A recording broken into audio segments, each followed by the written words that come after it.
Hello, everyone who is apparently live here. If you are, this is actually going out to you. Can you just like drop something in the chat that says so? Because I am very confused. I see nothing on my screen. Um, are people I see saying Renee things? saying hi.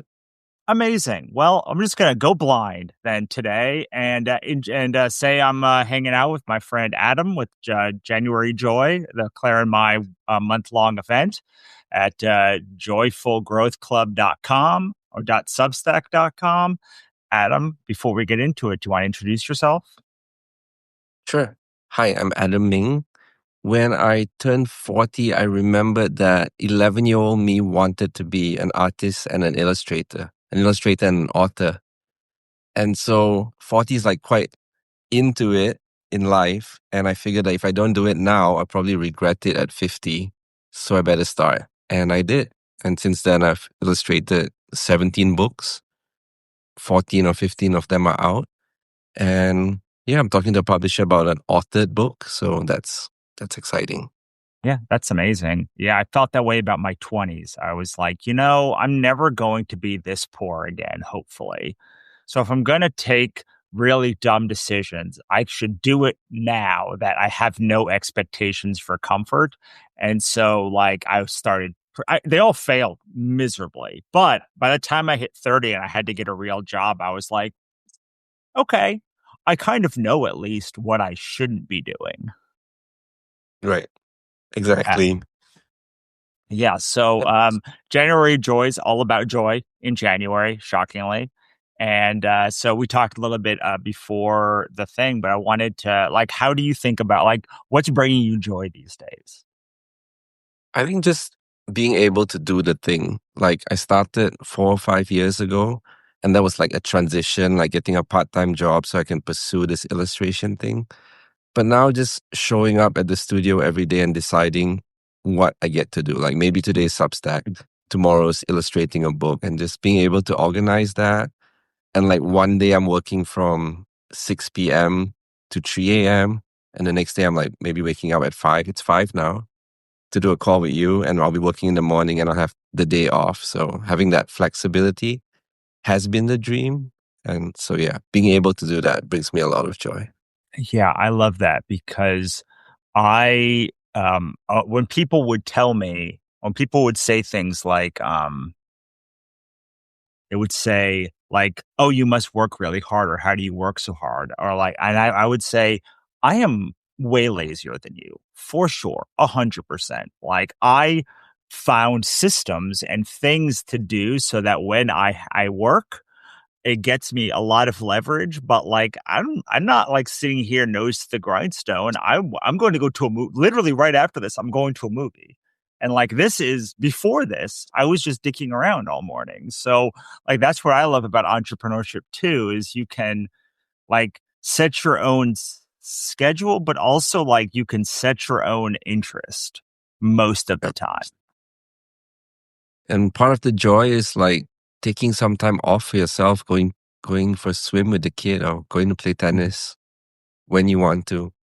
I think like the biggest sap of joy is just having to be someplace for no reason. Yeah. But this is Like why work's not yeah, this is why gonna I generally like try to I don't like coaching.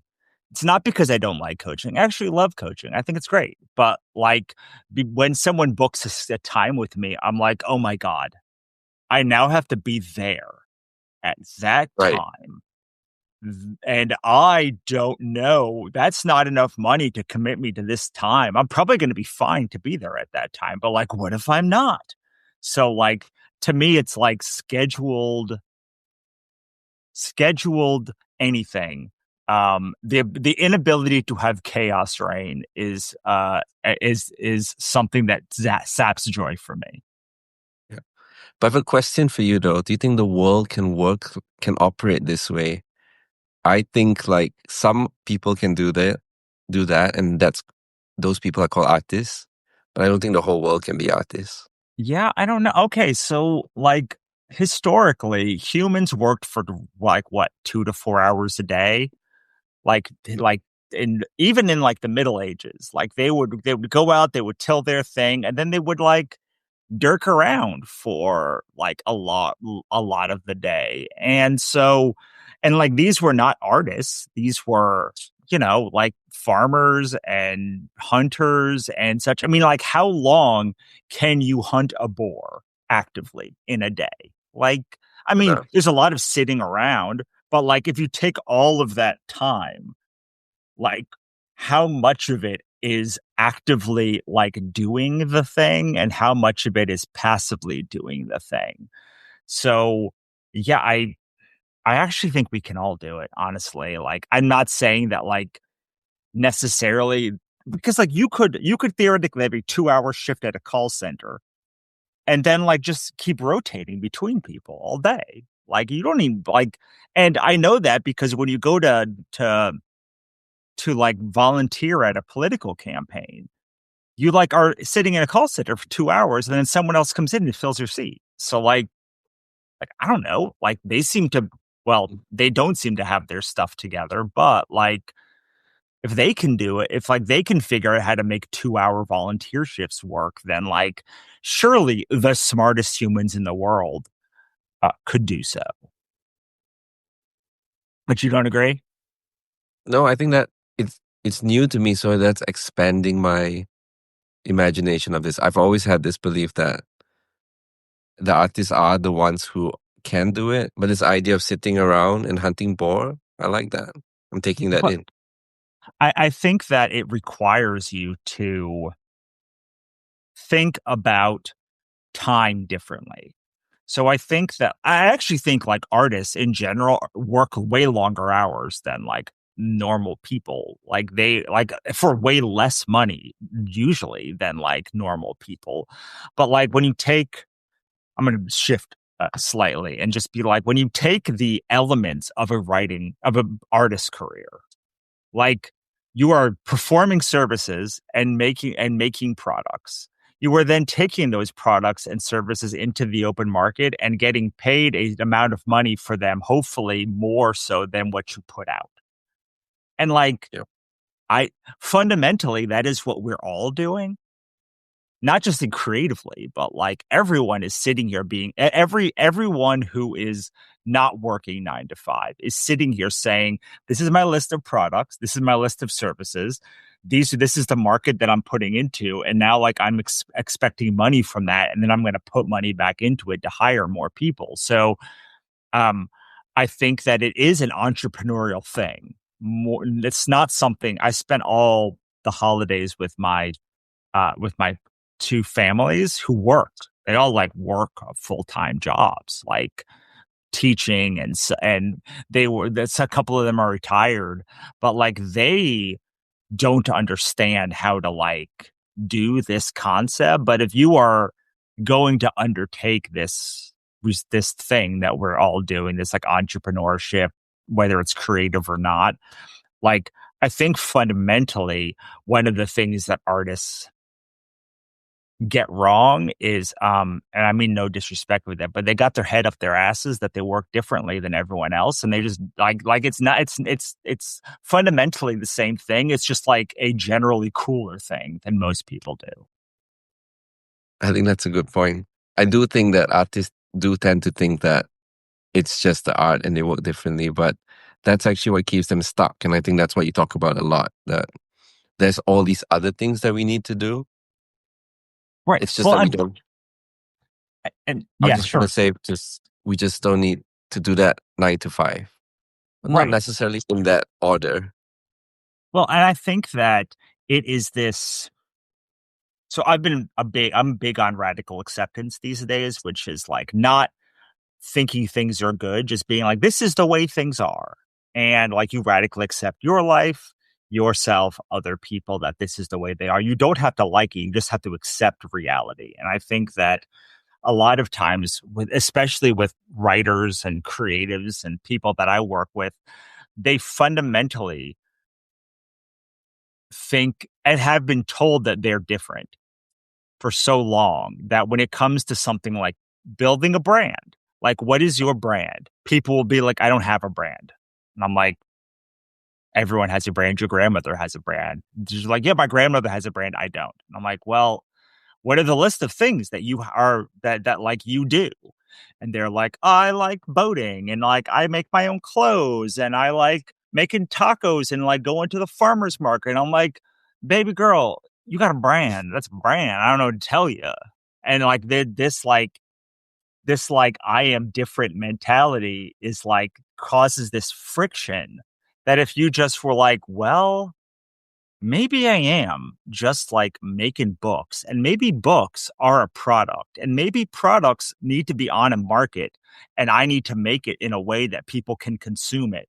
Or I have to accept that no one's going to buy this thing and be okay with that. And again, we talked about this beforehand. I don't care if you make decisions outside of your best interest, but I really do care that you understand that it is outside your best interest. If you can, there are no bad decisions from good data, and there are no good decisions from bad data. I like that. I see a lot of people come to Substack, artists especially, and they're like, okay, let's start this thing. This is what I do. This is my daily life. I'm documenting my journey. And they're different, they're unique, but they're the same as everyone else who's documenting their journey. They're not thinking of it in terms of brand or which was the struggle I had like over the 5 years that I've been writing Substack, like just defining what that brand is, or the way I think about it is what value I give to people. I think once you understand the value that you're giving to people, the change, what you're really helping them with, it becomes a lot easier. And you have to commit to that. Like I have a few Substacks, 3, and each one just commits to one thing that you come here and you get one change and that's it. And once you can do that, it's easy to grow. It's easy to scale. It's easy Yeah. to tell people what you're doing. Well, I think that's definitely one way to do it. But I would say that like the other way and that's the quickest way. Because like we talk about like if you want to scale quickly, you want to go into a market, find where the arbitrage already is, which is like the difference between supply and demand. So like if there's 500,000 people who want an art book and there's only 2 art books, like you could make a killing in the art book market. But like, so like you find the arbitrage and you go, oh, cool, I'm going to make this one thing. But the other way to do this is about building arbitrage for yourself, and it takes longer. But like that is where you have in the scale path model, like forests are like it's going to just and aquatics, it's just going to take you longer to do it because you're meshing all of this stuff up.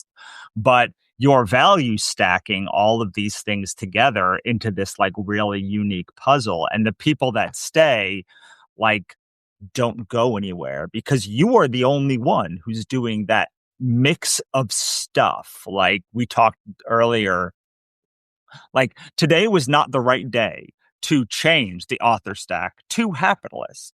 It's a Thursday. We're in the middle of a big promotion. I shouldn't have done that.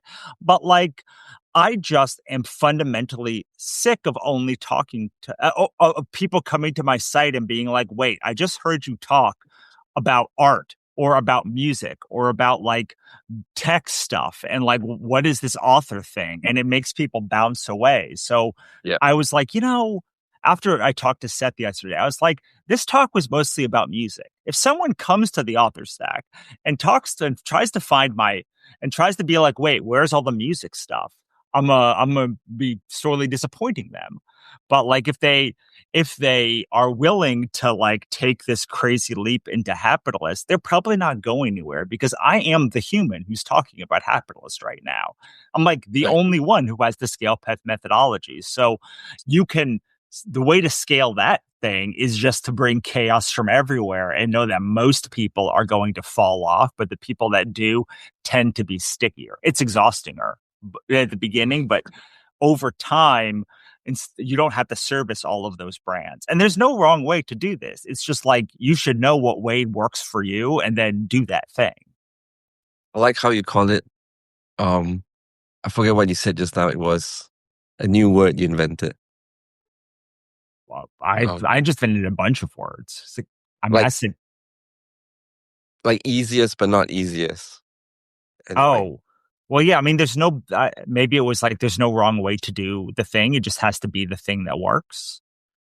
Like we talked, what I find when you're trying to bring this back to joy and happiness is you find somebody that you admire and you're like, I'm going to do the things that they do.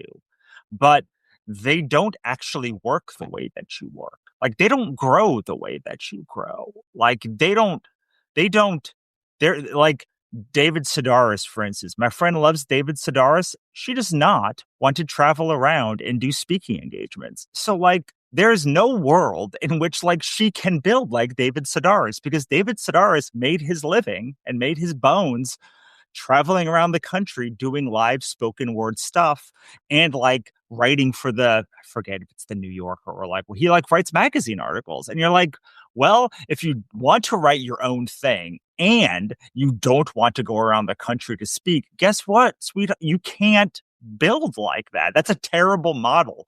But because they're myopically looking forward, they're like, I gotta be like David Sedaris, so now I gotta go to 50 shows and I gotta do all this stuff, and they're miserable. Whereas if they just said, well, there is these 500 things I can do to grow, and there are these billion people who've already done it each of these ways, like I just have to find the one that actually works for me instead of finding the person and following all of these things I hate, they would be happy.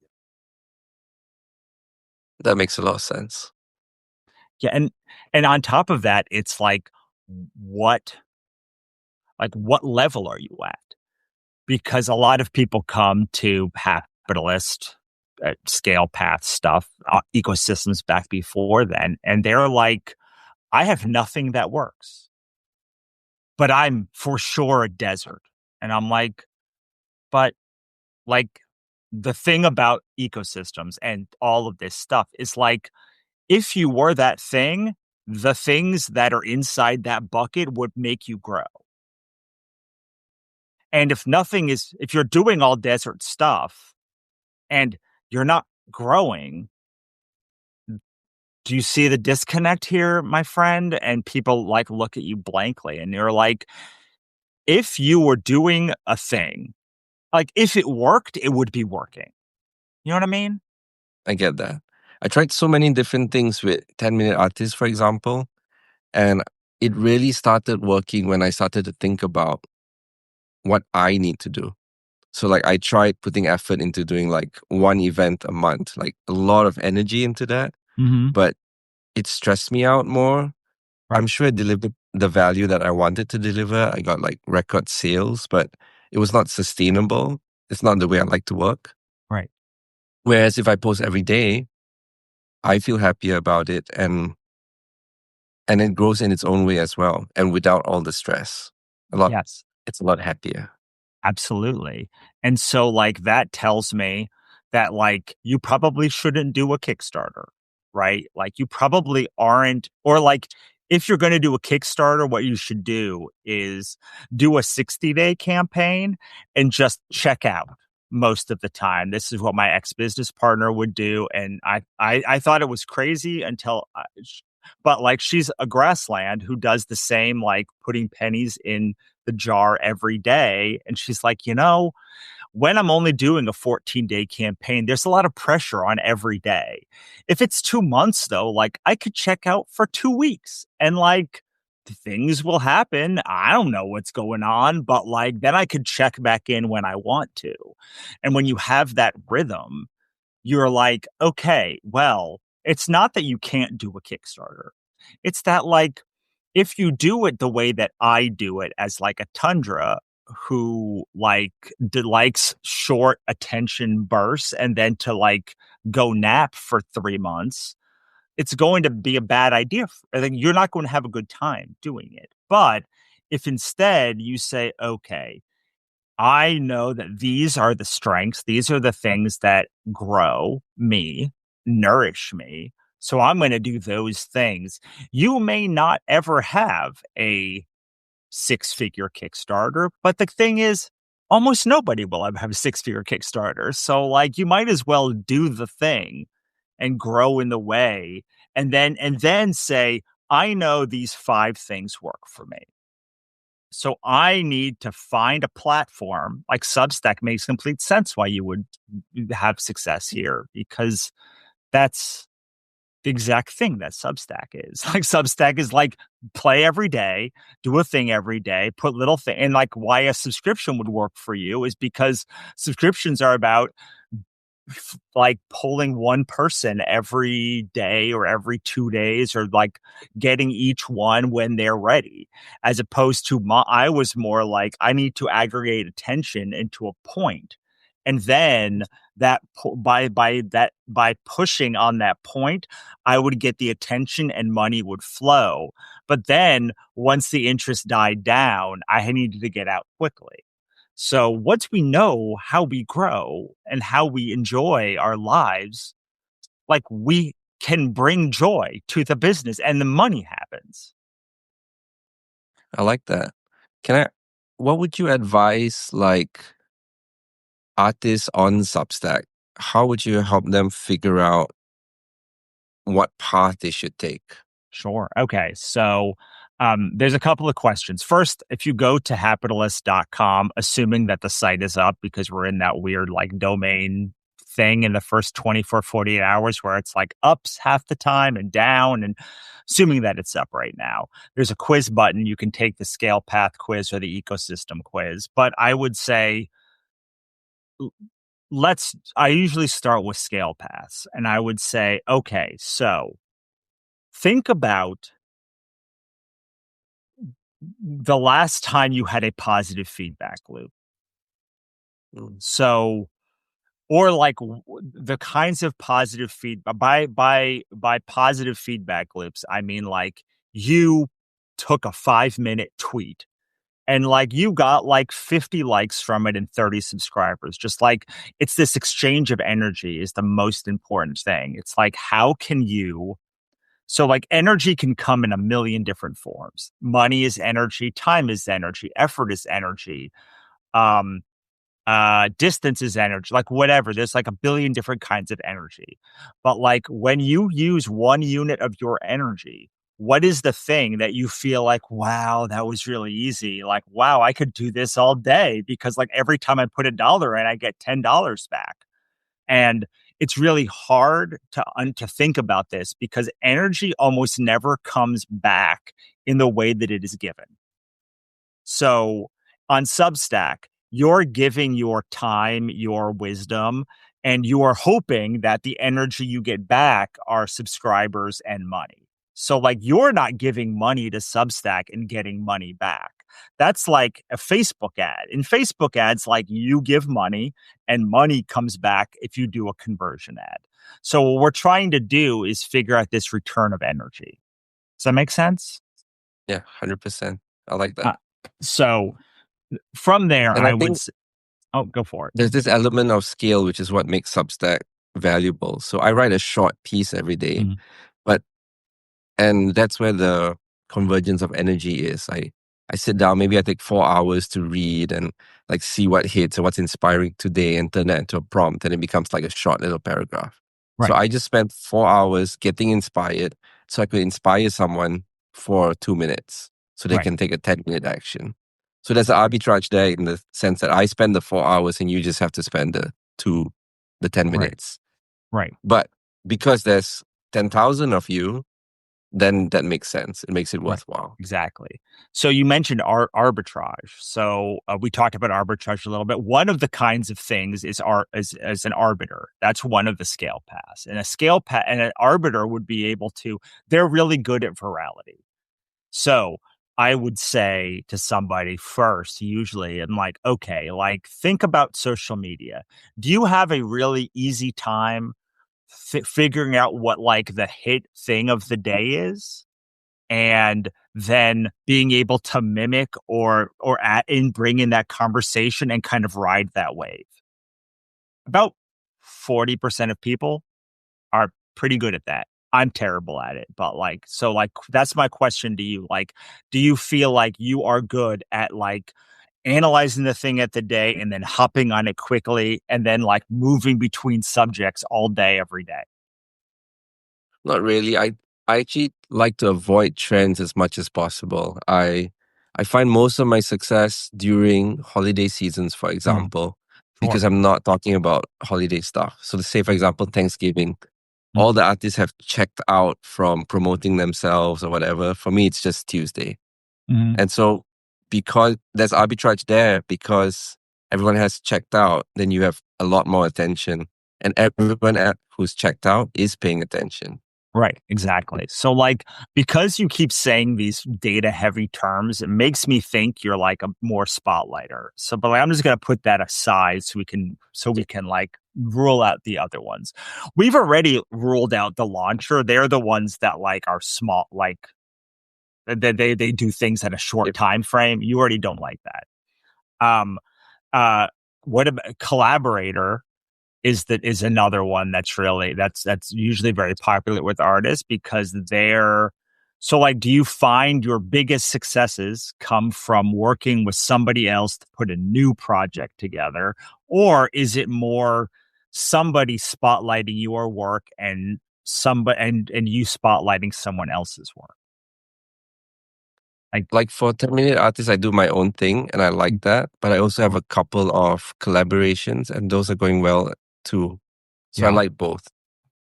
okay, but maybe I'm not. Okay, so you had said earlier that you were an evangelist. And so like so this is so an evangelist is um Maybe I growth by can, contagion. yeah. It's like Based a on your yeah, go for it. based on your description that I read, evangelist was someone who like, hey, you can do it too. And so that's where I thought that's Oh, the so what I mean by that is okay. So evangelist growth by contagion is if you tell 10 people, those 10 people will tell 10 people that will tell 10 people that will tell 10 people, and that loop keeps coming back to you and growing out. I think of like if you put a pebble in the ocean, like it drops down and or a lake, a still lake, not an ocean, the opposite of an ocean, and it like ripples out all over the time and it gets bigger and bigger and bigger. And so most people think that they are an evangelist, especially when they're artists. But my question is, can you hand a book or something to somebody and there's like a game of telephone that comes around and suddenly like a week later you're like, wow, where did all 10 of you come from? And like it was all from like word of mouth. yeah, I think I've been doing that since I was a kid. Awesome. Like Well, like, yeah, go I for it. would be the one who brings the yo-yo to school and then everyone's playing yo-yo for that week. Yeah. So that is a great example, actually, because like that is evangelism at it is you showed yo-yo to 2 people or 5 people, and those 5 people were like, this is so cool. I have to share it with my best friend and I have to share it. So it's that energy that builds up that, like, oh my God, this is what evangelists are really good at is being like, oh my God, that's me. You're me. So now I have a way to talk about me more. And so I can now show someone else a way to make me more me. So it's not really about necessarily you. It's about, as you said, Exactly. like you can do it. But really, it's about you can do it. And that energy means you have to share. Like the reciprocal energy is really like you like often it's like this with one person, like, and then it stops there. But like the energy is so builds up in them so much that they have to share it with somebody else. Like they don't have a choice. So for people like this, like um arc teams or street teams, like like people like having little teams is really effective for them because those teams then are like all the team has to do is show a small number of other people, and then the it like expounds out. So usually what people do when they have an arc team or a street team is like they have these people really excited, but like those people show this little group of people other, and then it dies. And they're like, why isn't this working? I'm not getting the thing. And it's because like they're not creating this energy where like the domino keeps falling. Yeah, Does I does like that that. sound like you? It does. But the other aspect of it, we talked about data earlier, is I do think about data a lot. And so I try and reduce friction Mm-hmm. wherever it is, removing bottlenecks. And I think that's also important. Sure. Okay. So So that's the that, thing I really focus on. yeah. So that, as you mentioned, is part of our ecosystem model more because we talked about scale paths, and scale paths are how you grow. But like ecosystems are how you operate.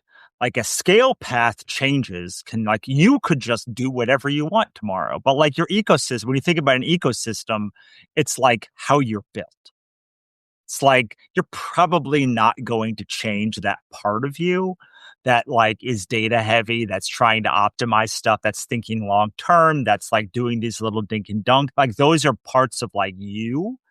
And so, like, that's where the grassland part that we talked about before we came on really is effective because you are now saying, okay, my base operating system, and I say operating system because I think it's easy to be like, you have a computer, it runs one of like 5 or 6 operating systems, and that operating system doesn't preclude what you do, but it does preclude certain programs that don't run on that operating system. So, like maybe you can't use Procreate because you have a Windows PC, or you can't use Affinity because you have a Mac. I don't know if Affinity is available on the Mac or like whatever, but like there's going to be you. Everyone has a desktop, right? Everyone has a monitor.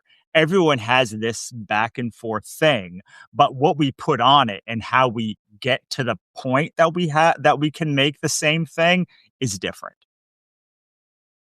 And so, so what you're saying about operating system, what you're saying about like I enjoy doing things systematically and like finding art and finding inconsistencies, and I like doing 1 2 3 4 5 6 7, and like I like to do little things at a time, is like either a desert or a grassland because they're both.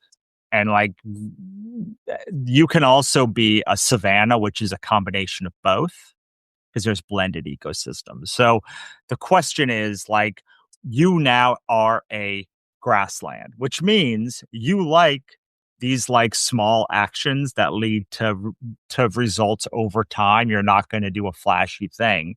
And you're an evangelist, so you're like, that's how I grow. So the question is, how can I make these little things such that they get shared and people and they get infused with so much energy that people can't help but share it, as opposed to somebody who's like a collaborator, the same exact thing as you, but a collaborator. I would say, okay, so what you're really good at is mapping trends and where things are going. Now let us find you a person in a different ecosystem and scale path that's having a moment.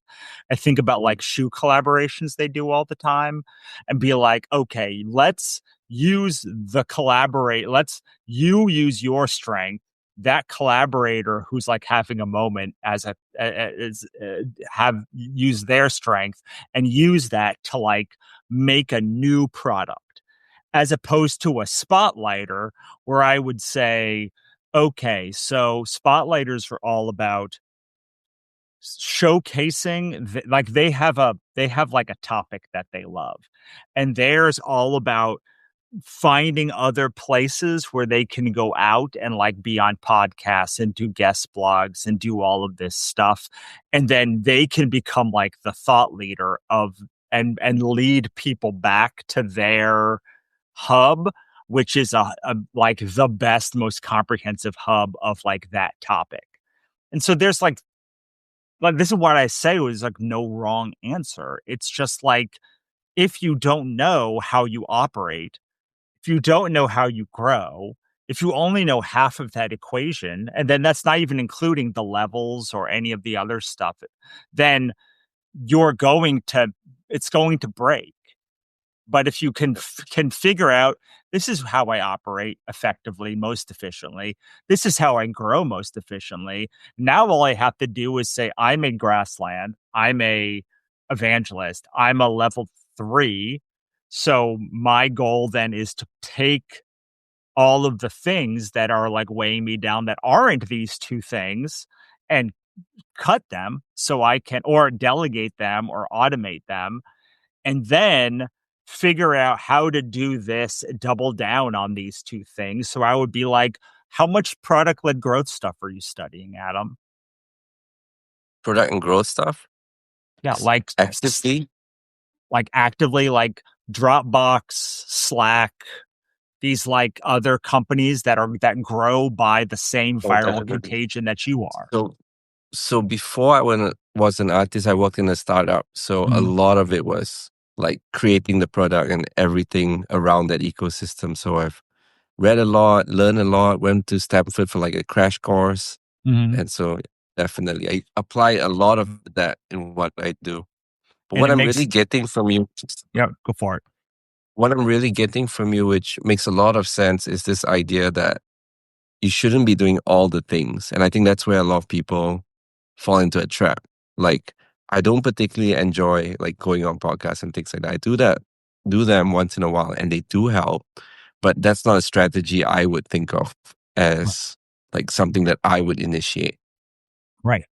Whereas, and so what I've gotten from you so far is this idea of just thinking of the little pieces that I do, making them more shareable. Like I can do that. I can make them 2, 3, 4, 10 times more shareable. I Sure. mean, the more you can have That's somebody, yeah, like the more you can do that, the better it will be. But and this is very interesting because like I do love myself a podcast, and you can tell our energies are very different because yeah. like my energy on this podcast, because it is my primary growth lever, is, I mean, this is how I talk, Adam. Like, I don't talk in the way that I've been talking for the last 45 minutes. Like, I do get animated often, but like in general, like I'm considerably more subdued. But Okay. I learned how to modulate my voice so that it's more attractive to people who are listening. Higher voice register gets people find more pleasant than a lower register.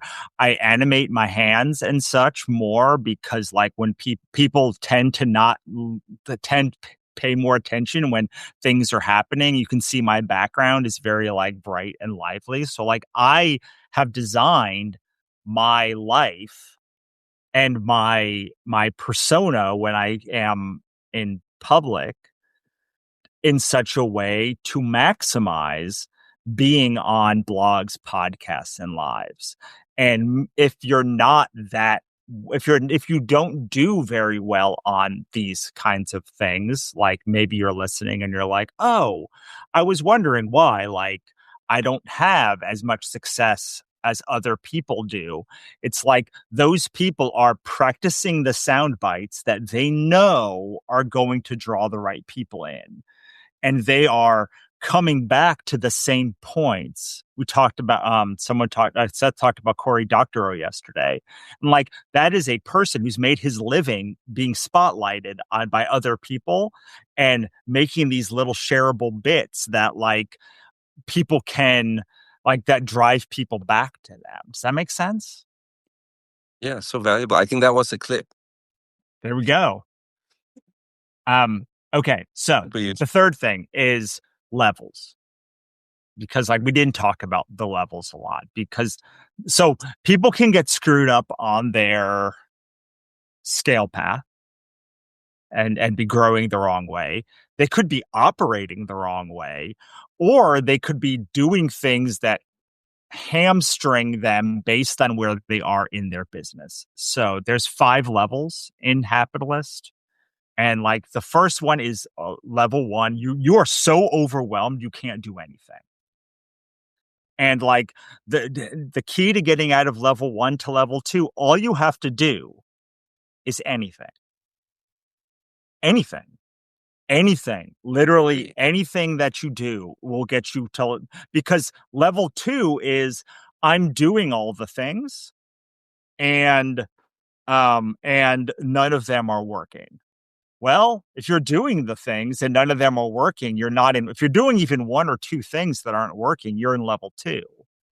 The where people get stuck the most is in level 3, which is what we were talking about. And like to me right now, like this is the most important thing for you, because you have these a few paths that are working, but you also have a bunch of other stuff that like are not maybe not working that maybe you feel obligated to do or maybe people have told you to do.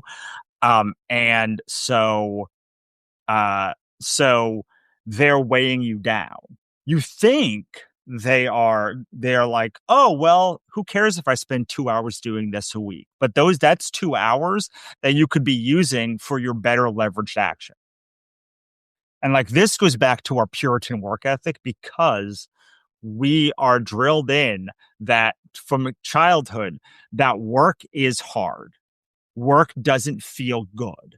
So whenever we feel guilty or feel like, oh, things are slowing down, instead of looking at the thing that we are uniquely good at, like for you, evangelism, doubling down, 10xing that thing, we're like, okay, what is hard? I'm going to do that thing. But the thing is, Yeah. it's hard because it doesn't work. Because if it worked, it would be working. Not necessarily on day one, but like, yeah, like, you've gotten to this point, you've gotten to 40 years of your life. Like, how you feel about social media because like you've used social media. You know how it feels to be on a podcast or like be at the front of a room and like whether people connect to it. We've all had these experiences. So like we know that we may not know to the level that it works, but like we've all collaborated on other projects and like either it has gotten you to the next level or it's dragged you down. We've all like had a small group of friends and we know if the things that we say like get amplified out or not. Like we've all launched something, at least like a lemonade stand or something in our lives, and like we know whether that feels like a good thing, a place to spend our time. I'm not saying that something done 20 years ago should dictate what you do now, but it can on some level dictate what you do next, what you try next. And we don't follow those things in ourselves because those things feel easeful, you know? Yeah. Yeah. And I if talk we about it. yeah, go for it. I I talk about it all the time. It's really doing the easy things that bring the most leverage. Like with my artist friends, it's like we don't do some of the things because it feels like we're cheating. It feels too easy. And we want to do the hard thing, like what you're saying. But if you can figure out what are the things that are easy for you, like writing every day is easy for me. A lot of people go like, how do you do it? Like, how do you do this like every single day? Yeah. But that's easy. Yeah, I mean, So figuring out for what's easy for you. me, like social media is impossible. Um, also, like ads is annoying. I can do ads fine, but like they're really annoying to me. Like I like this. I like collaborating on new projects. Like those are the things. So there's probably something in your life, if you're listening, that people are like, wow, how do you do that? It seems so hard. And you're like, I don't know. It's just like that's your magic trick. And you know what magicians do when they get a magic trick that works? They keep doing the trick. They keep doing it forever. Like David Blaine does the same trick. Chris Angel, Mind Freak. Like he knows the thing that freaks people's minds out. And like there's like a list of like 8 or 10 things that you can just go back to the well for. And you always know it's going to work. It's like do you know Wally Wood? It's a Wally Wood's 20 panels that always work. So 21 Oh panels that yes, I always work. do. It's like, Yes. guess what? If you're ever stuck in a comic, just go do one of those. Just do one of those. Like they always work. And in the same way, like in our business and in our life, we we and every business that I've ever known that worked, they always had a magic trick. For mine, it's Kickstarter.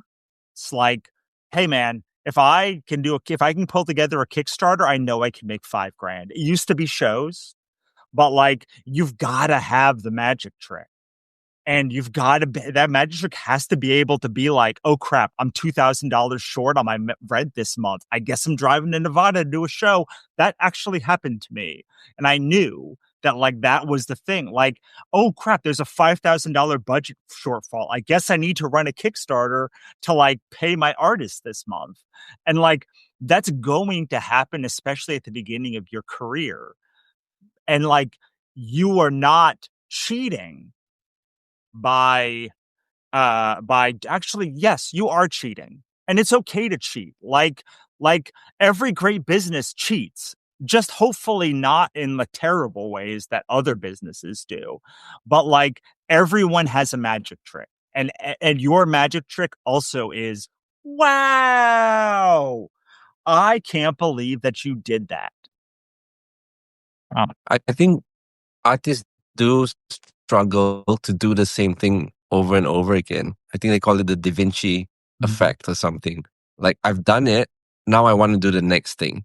And you just keep hopping from thing to thing, and you don't build on the things that are successful. I think like having the magic trick is you're in the range of what that trick can be, but I don't think you have like the center. It's not like perfected, and you do need to like get closer and closer to the center Right. of how good that trick can be. Like polishing a Absolutely. joke over years, over decades. And I would say, okay, that so in order to enjoy something, two things need to happen. One, you have to like that thing, and two, you have to get a positive feedback loop from it. I don't care how much you love a dog. That if you choose your leg every time you look at it, you're gonna like it less than if it didn't do that. And I don't care how much you like, I don't know, let's say you hate lifting boxes. There's no number of boxes that you could lift if to like that thing. So if there's a thing that you keep spiraling around, it's probably in the realm of a magic trick and you like to do that thing. So for me, it was like I never wanted to be the Kickstarter guy. I wanted people to love my fiction. And the minute that I was like, you know what? Money's money, man. Like, I'm just gonna lean into it. Suddenly, magically, like money flowed Yeah. because I was no longer blocking myself. So there's a couple of tricks that I have. The one is so when we're talking about when you're talking about novels, the number one thing you need is a signature series. Signature series is like 10 books, a million words. But like, I don't like writing the same characters for like all of that time. So a couple of tricks that I came up with was like in my first big series, every book is a different lead character. So it Right. was like in the same world with roughly the same rules, but because it was so big, expansive, and long, like I could do almost anything in it whenever I wanted. The other was if you make a bunch of point of views at the same, you get every time you get bored, you just switch a point of view. The third was I was writing 2 series at the same time, so I was like, whenever I got sick of this series, I just like, oh well, this book's coming up now. Whenever I got sick of this one, this series. So like you can stack these things kind of in ways that trick your brain. Because this is the thing: our brains are as smart as they are dumb, and like it's very easy to trick our brain into bad habits, but it's also very easy to trick our brain into good habits. And those are some of the ones for writers that I was like, oh, well, I don't know. I can keep coming back to this. I know how to trick my brain each time by performing these magic tricks on myself. And sometimes you're the one that has to be tricked. I like that. In fact, almost always you're the one that needs to be tricked because success is a trailing indicator. Like we think that success, that joy is going to come from success, but success only comes from joy because if you get successful without joy, Mhm. it's not going to be success. It's going to be work and it's going to be lower paid work that you hate that has no benefits. I've Um, said this recently, like you think that when you get the book deal, that's gonna be the thing that makes you feel like, yay, I did it. Or when you finish the book. Actually, no. Not even when you sell the book, not even when you're in the bookstore and promoting the book. The thing that makes doing the book meaningful is just getting up every day and getting to do the thing. yeah, And exactly. That's that that's where the joy comes from. for sure. And you don't actually need anyone to hire you to get up every day and do the thing. And that's really what I talk about or write about. It's just get up and do the thing. And if you keep doing the thing enough, you earn a credibility, and that credibility is what makes people offer you the book deal, Yeah. etc. Well, it's that thing. I was talking about it yesterday, but like, when did Taylor Swift become famous? If it was her first album, like she wasn't famous before her first album, right? Like, no one knew her. She was 15. But like the release of that album isn't when she became famous. She became famous making that album because she had to make all of the choices inside that album. And all of those choices led to her getting nominated. And then that led to her getting the second thing. And each time that so when we're thinking about like success, it can only come in arrears because no one is ever successful until the thing comes out that like makes them successful. But like they had to do the work to get successful, to put that together before they ever got success. So it literally can't happen the other way.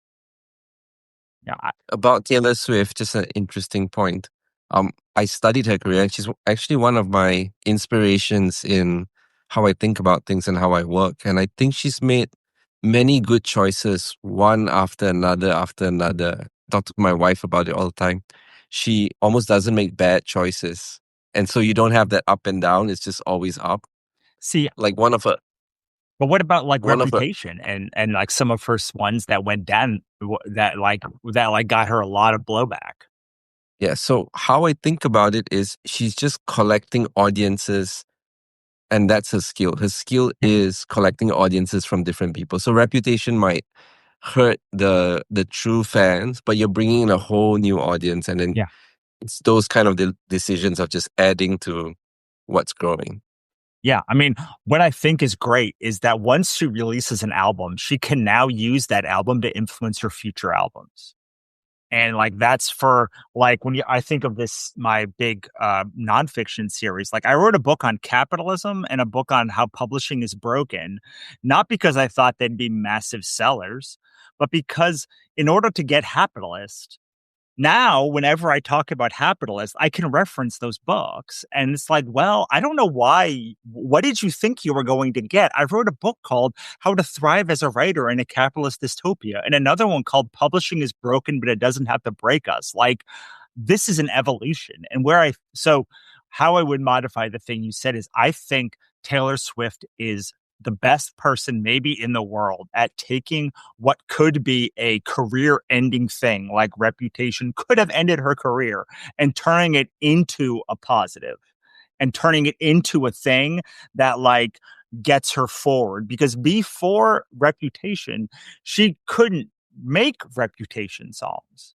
Now she can write down, she can like use a harder bass, like she can do the thing, she can do these like, and even if that album did not sell well, same thing with like Evermore or Folklore. It's like forever and ever and ever for the rest of her life, she can like make Evermore songs on any album that like makes sense for it to happen.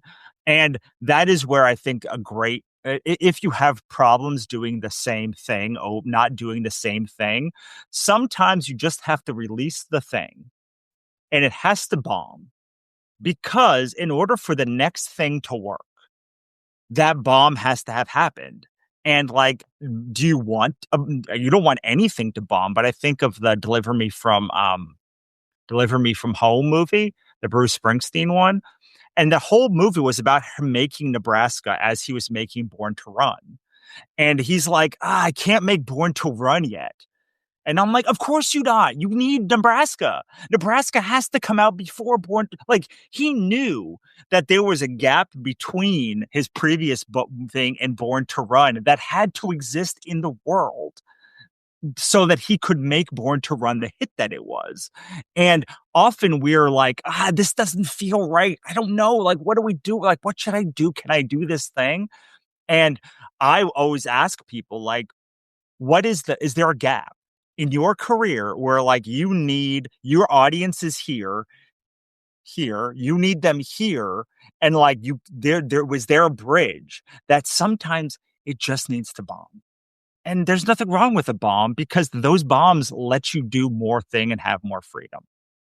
I like that. And it's not necessarily a bomb. Sometimes you just need to do the things. Like the type of book always wanted to write was like a how-to drawing book. Mhm. But I don't have the credibility to do a how-to drawing book. But Right. now that I've illustrated 15 books, now I can start having that conversation. So Right. that's like the kind of things you have to do in sequence.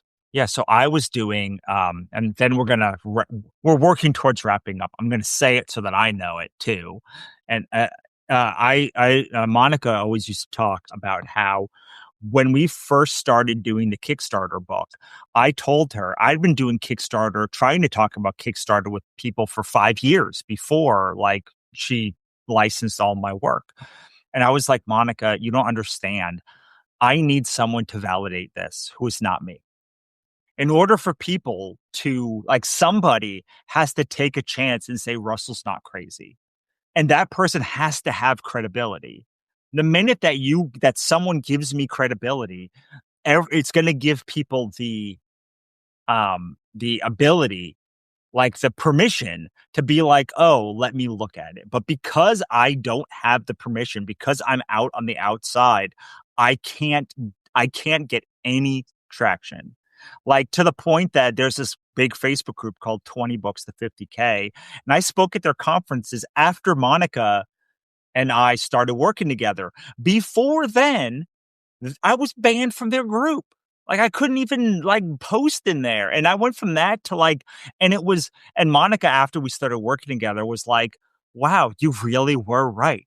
The minute that someone validated you, all of the other things fell into place. And I'm like, yes. So sometimes maybe you do need that external validation, but you better be real sure and working. And then the question is, how do you get that thing? But there's probably, if you're hitting a roadblock, sometimes it's mental, sometimes it's physical, sometimes it's emotional. Sometimes there's a literal block in the road and you need to go around that block. Maybe you don't go down that street yet. And then you come back to it when you have all of the pieces that you gathered. I think speaking on that is you also need to leverage the validation that you do have. Like the first book I got didn't pay a lot, but I used it to leverage to get an Mhm. agent, and then the agent leverage being able to get bigger publishers and so on. Yeah, But absolutely. you have to be able to say it. You need to say that I'm an award-winning illustrator or whatever. Right. And it's not fun to do, but it's what you got to do it. But you are like you will never be a award-winning illustrator if you don't make the thing that gets you the award, right? Like you Yeah. have to make the thing and then that thing has to be not released at a reputable publisher enough that that award shows will even consider it because not every publisher gets nominated for awards. Like there's a like you often need to be at a public award kind of publisher in order to get considered for awards. It's like, are you at that publisher? Then were you submitted? Then did they like it? Then what's all of those things have to happen, but none of it happens until the book is done. Yeah. Yeah. And that doesn't happen until you start. Absolutely. I love it, man. All right, let's get your final word. Do you have any final words and then where we can find you and then we'll say goodbye?